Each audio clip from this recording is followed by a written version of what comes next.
खिताबात के अंदर बतलाया गया। मैं थोड़ी सी आपको इस आज़ादी के हुसूल के हवाले से हमारे अकाबिर की जो तारीख़ है उससे कुछ आगाह करना चाहता हूँ। हज़रात मोहतरम, सन 1603 ईस्वी के अंदर अंग्रेज़ ईस्ट इंडिया कंपनी के नाम से तिजारत के बहाने हिंदुस्तान में दाखिल हुआ है और उसने तिजारती हवाले से आहिस्ता आहिस्ता अपनी जड़ें ऐसी मजबूत की कि सन 1688 के अंदर इस पूरे मुल्क पर काबिज हो चुका था और मुगलिया बादशाहों को भी उसने उनकी सल्तनत को भी ख़त्म कर दिया था। और इस पूरे के पूरे दौर में मकामी उलमा, बहुत सारे हजरात और बड़े मुल्क के ज़ुआमा मुख्तलिफ अंदाज में अपनी बातें चलाते रहे, लेकिन सबसे जानदार आवाज़ जो अंग्रेज़ के ख़िलाफ़ उठी है वो 1803 ईस्वी में शाह अब्दुल अजीज़ मुहद्दिस देहलवी रहीमहुल्लाह का वो फतवा था जिसमें उन्होंने हिंदुस्तान से अंग्रेज़ के निकालने को यहाँ के मकामी रहने वालों पर निकालने की सई करने को फ़र्ज करार दिया था और ये फतवा दिया था कि अंग्रेज़ के ख़िलाफ़ जिहाद करना मुसलमानों पर और हिंदुस्तान के रहने वालों पर फ़र्ज है। चुनाचे इस फ़र्जियत के फतवे के बाद मुख्तलिफ तहरीकें शुरू हुई। हज़रत सैयद अहमद शहीद, शाह इस्माइल शहीद रहीमहुल्लाह ने इस तहरीक आज़ादी की वो सारी की सारी बागडोर संभाली और बेशुमार इलाकों में इन हजरात ने अंग्रेज़ों को शिकस्त दी।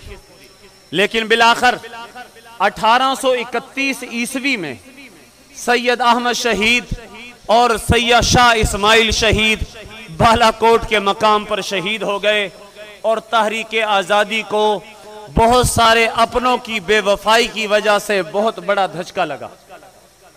फिर इसके बाद भी अल्हम्दुलिल्लाह हमारे अकाबिर इस मुल्क को, हिंदुस्तान को अंग्रेज़ों से नजात दिलाने के लिए फ़िक्रमंद रहे। मैं उन अपने अकाबिरीन में नाम लूँगा हज़रत सैयदुत ताइफ़ा हाजी इमदादुल्लाह मुहाजिर मक्की रहमतुल्लाह अलैह का, जो सारे के सारे इस आगे तहरीक आज़ादी के सालार की हैसियत से सामने आए, सरपरस्त की हैसियत से सामने आए। हुज्जतुल इस्लाम मौलाना कासिम नानोतवी रहमतुल्लाह अलैह, फ़क़ीह रोज़गार अबू हनीफ़ा वक्त मौलाना रशीद अहमद गंगोही रहमतुल्लाह अलैह, हज़रत हाफिज़ ज़ामिन शहीद रहमतुल्लाह अलैह, हकीम बरकत हुसैन रहमतुल्लाह अलैह, ये सारे के सारे वो अकाबिर थे जिन्होंने अंग्रेज़ को हिंदुस्तान से निकालने के लिए काविशें शुरू की। बिलाखिर 1857 की जंग आज़ादी का शामली के मैदान में मार्का लगा।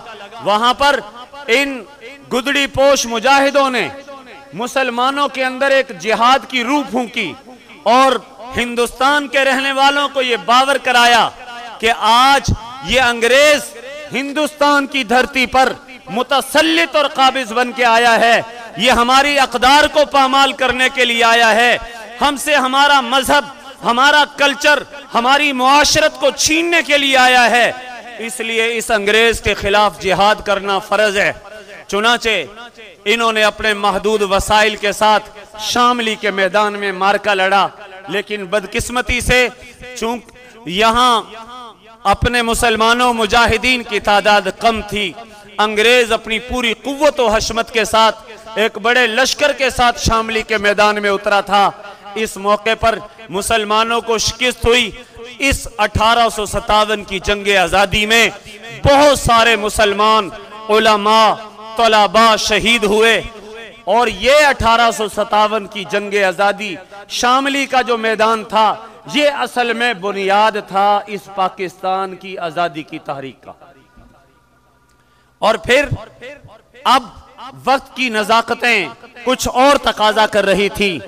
इन्हीं अकाबिर ने फैसला किया कि इस वक्त अंग्रेज मुतसल्लित है, काबिज है, इसके लिए इन्होंने 1866 में यानी 9 साल बाद, शामली के मैदान के 9 साल बाद दारुल उलूम देवबंद की बुनियाद रखी, ताकि इस मुल्क के अंदर हम अपने इस्लामी अक़दार का तहफ़्फ़ुज़ कर सकें। यहाँ की मुस्लिम कम्युनिटी और मुसलमानों के जो इस्लामी अक़दार हैं उनके हवाले से मुसलमानों के अंदर ये जज्बा फूंक सकें कि इस धरती पर हम मुसलमान होने की हैसियत से रहते हैं।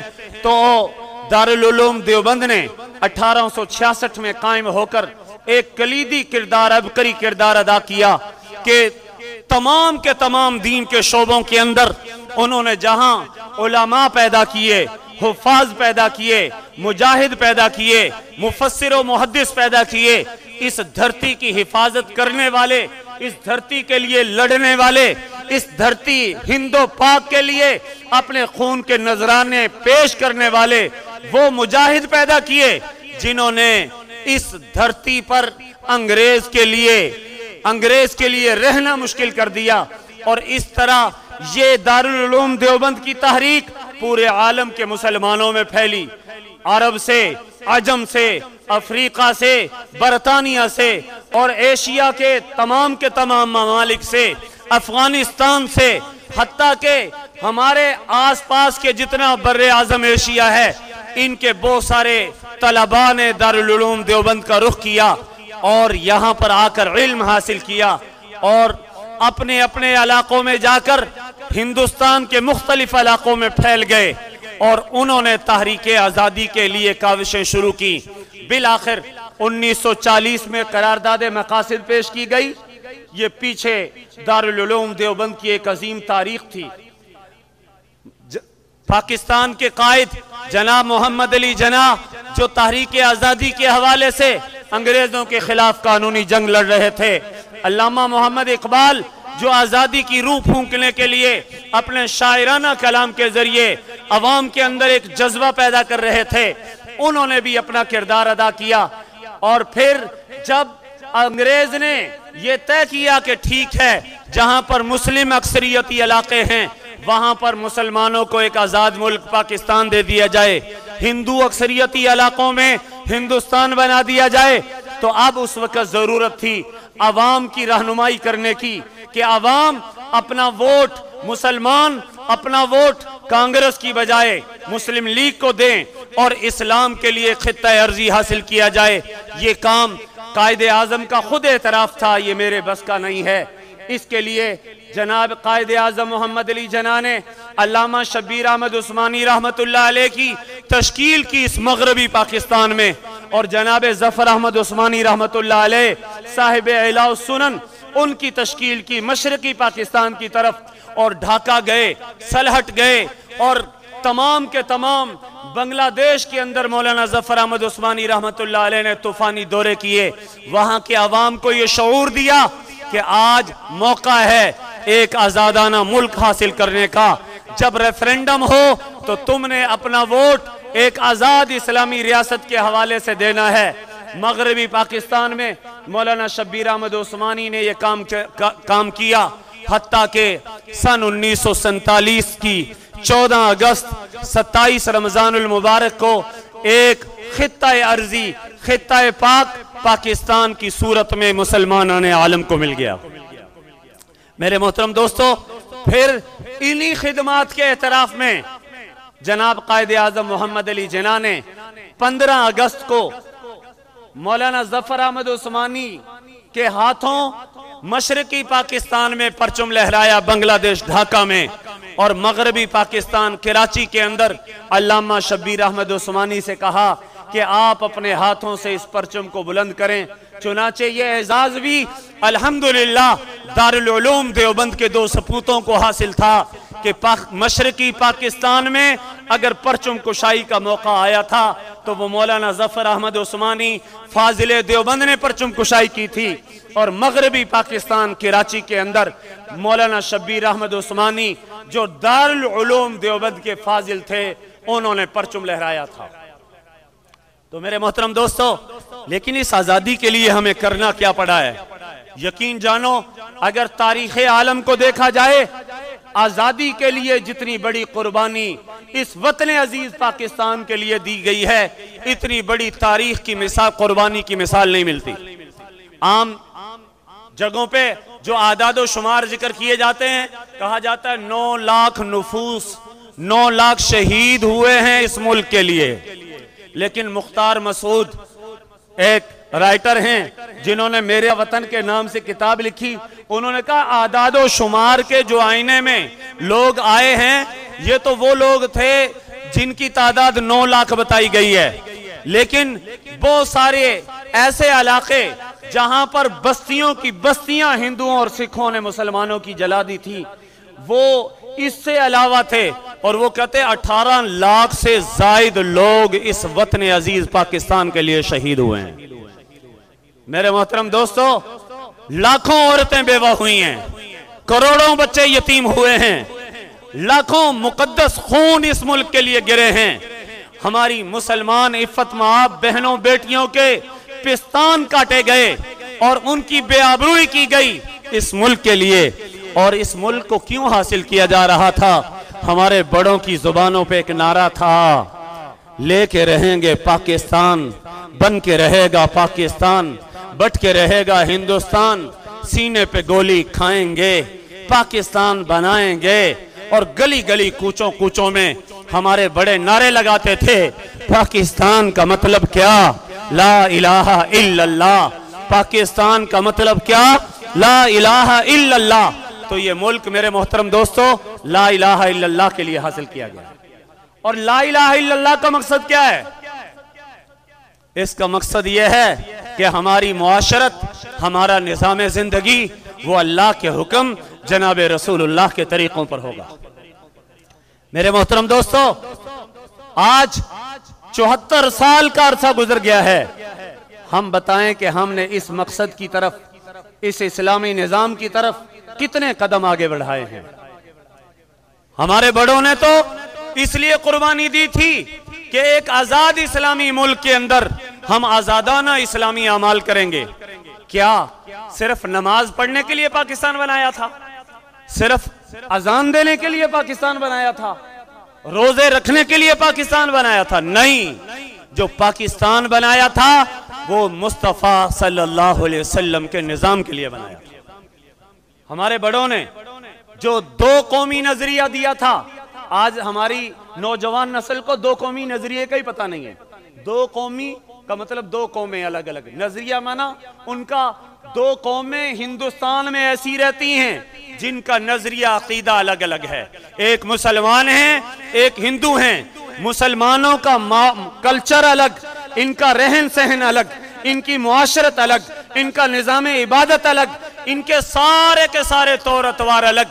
ये तौहीद परस्त हैं, वो मुशरिक हैं, और ये पाकीज़ा नुफूस हैं, वो गाय का पेशाब पीने वाले हैं। तो हमारे बड़ों ने कहा था हिंदू अलग कौम हैं, मुसलमान अलग कौम हैं, मुसलमानों का नजरिया अलग है, हिंदुओं का नजरिया अलग है, उनके रहने सहने के तरीके अलग, हमारे रहने सहने के तरीके अलग, उनकी खुशी गमी के तरीके अलग, हमारी खुशी गमी के तरीके अलग।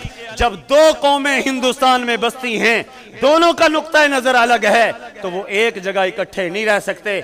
मुसलमानों के लिए अपने इस्लामी मुआशरत और निज़ाम के लिए एक अलग मुल्क चाहिए, हिंदुओं के लिए एक अलग मुल्क चाहिए। इसको कहते हैं 2 कौमी नजरिया। इस 2 कौमी नजरिए की बुनियाद पर पाकिस्तान वजूद में आया है। तो पाकिस्तान किस लिए बनाया गया? कि धरती खुदा की होगी, निजाम भी खुदा का होगा।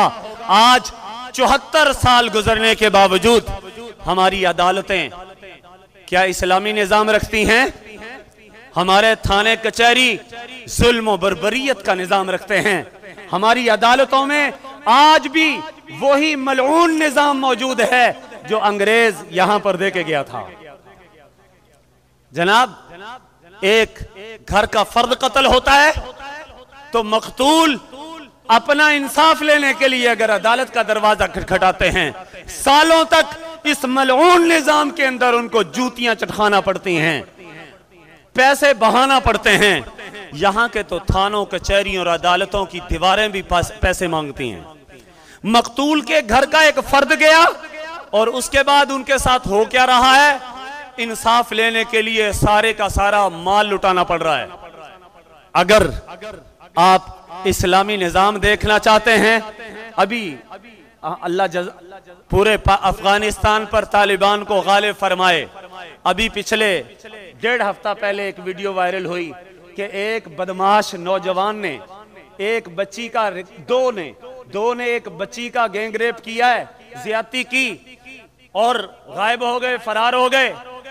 अब तलाश करना तालिबान की जो निजाम है वहां का, उन्होंने उनको जालिम को तलाश करना शुरू किया, पता किया, तहकीक की। तहकीक के नतीजे में पता चला ये 2 शख्स हैं, उन्होंने अपना एतराफ़े जुर्म किया।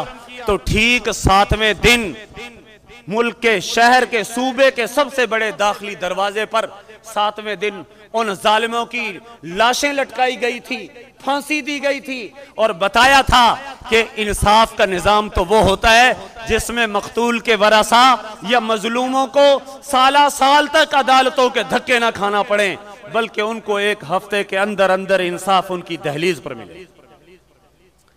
अल्लाह पाक इस मुल्क के अंदर भी इस्लाम की बहारें देखना नसीब फरमाए। मैं मुख्तसर बात करूंगा। मेरे मोहतरम दोस्तों, आज हम आज़ादी मना रहे हैं। आज़ादी ये ईमान से, वतन से मोहब्बत का एक इजहार है और वतन से मोहब्बत करना मेरे नबी की सुन्नत है। हुजूर जब मक्का से निकले थे, हिजरत का मौका था और आका सल्लल्लाहु अलैहि वसल्लम मक्का की तरफ अपनी नमदीदा निगाहों से देख रहे थे और रो रहे थे, ऐ मक्का, तुझे छोड़ने को तो जी नहीं चाह रहा, लेकिन तेरे रहने वालों ने मेरा यहाँ पर रहना दुभर कर दिया है, इसलिए मैं तुझे छोड़ के जा रहा हूँ। अल्लाह ने अगर दोबारा लौटाया तो तेरी तरफ फिर आऊंगा। हुजूर की आंखें नमदीदा थी, आंखों से आंसुओं का सैले रवां जारी था और मक्का से अपने वतन से मोहब्बत का इजहार कर रहे थे। हजरात सहाबा मदीना में चले गए, यसरब के बुखार ने उनको झंझोड़ा तो हुजूर के पास आए, अल्लाह के नबी, यसरब के बुखार ने हमें कमजोर कर दिया है।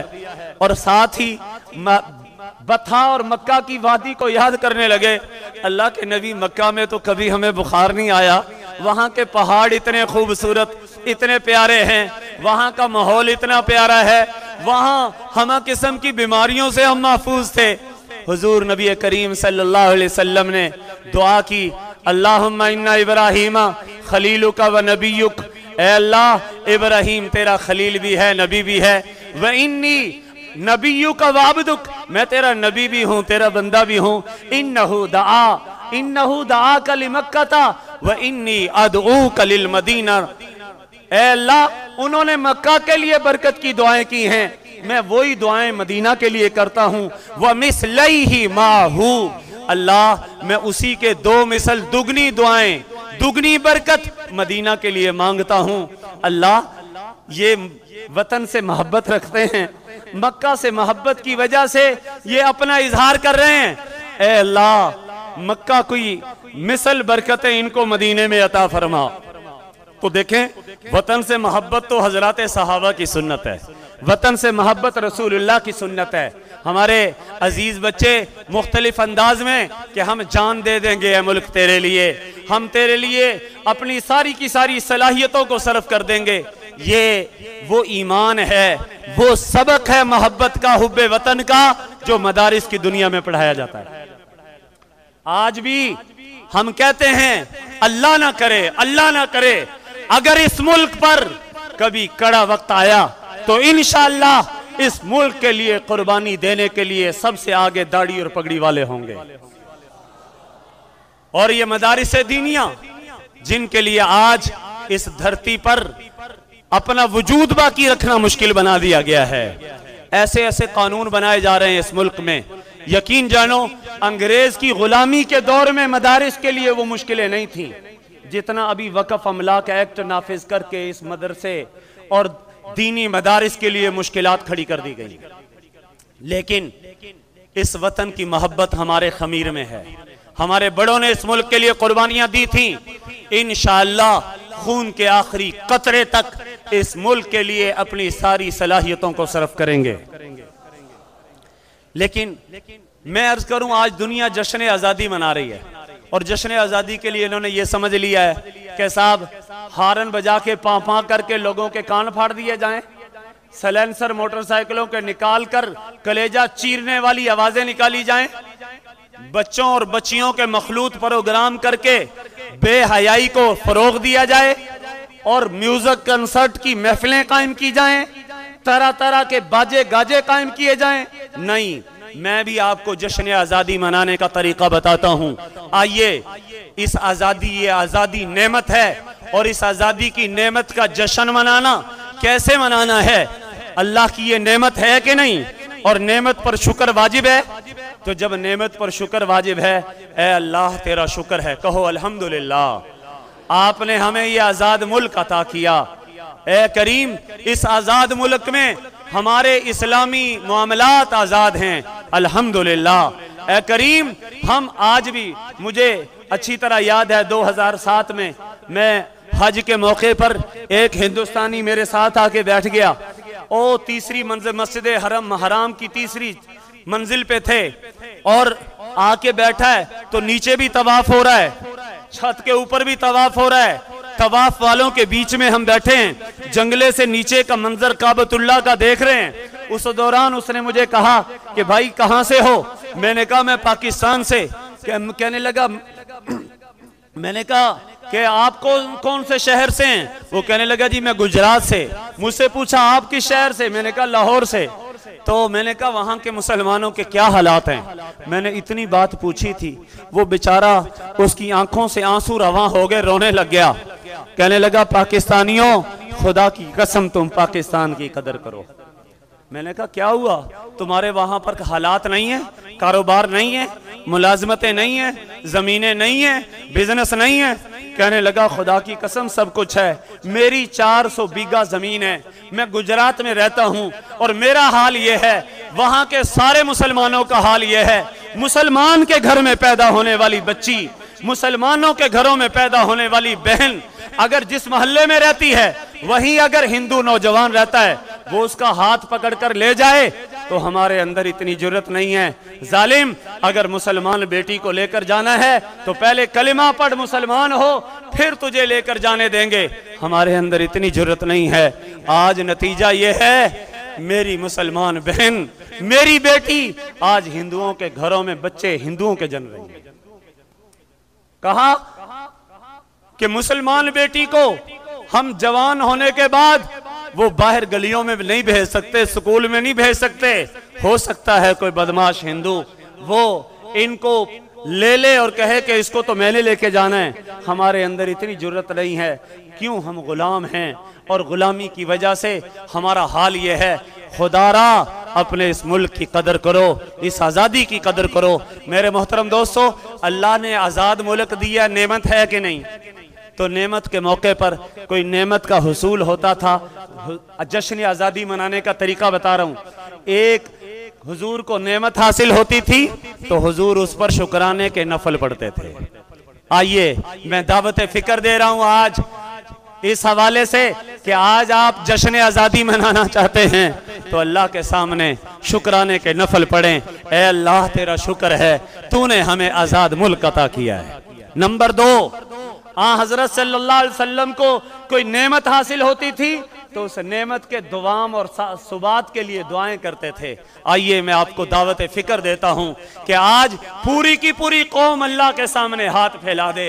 अल्लाह, इस मुल्क को तूने आज़ादी दी थी, जिस मकसद के लिए आज़ादी दी थी, उस मकसद को यहाँ पर हासिल करना भी हमारे लिए आसान फरमा दीजिए। इस मुल्क की मईशत के लिए दुआएं कीजिए, इस मुल्क की इक्तिसादियात के लिए दुआएं कीजिए, इस मुल्क के हवाले से तामीर और तरक्की के लिए दुआएं कीजिए। नंबर 3, जब भी कोई नेमत हासिल होती थी, मेरे नबी की सुन्नत यह थी, उस नेमत का जो मकसद होता था उस मकसद की तरफ मुतवज्जे होते थे, मकसद के हुसूल के लिए। तो मेरे मोहतरम दोस्तों, पाकिस्तान हमारे बुजुर्गों ने किस मकसद के लिए हासिल किया था? ला इलाहा इल्लल्लाह के लिए। और ला इलाहा इल्लल्लाह का मतलब क्या है? खुदा की धरती, खुदा का निजाम, कि हमारी अदालतों में मेरे मुस्तफ़ा का निजाम चलेगा, हमारे थाने कचहरियों में मुस्तफ़ा का निजाम चलेगा। तो आइए, मैं इस मौके पर जश्न आज़ादी मनाने के लिए दावत फिक्र दे रहा हूं कि जनाब आइए आज ये अज़म कीजिए, जिस मुल्क को हमारे बड़ों ने इस्लामी निज़ाम के लिए लिया था, हम आखिरी दम तक इस्लामी निज़ाम के लिए कोशिश करेंगे इंशाअल्लाह। इंशाअल्लाह ढीली कही है,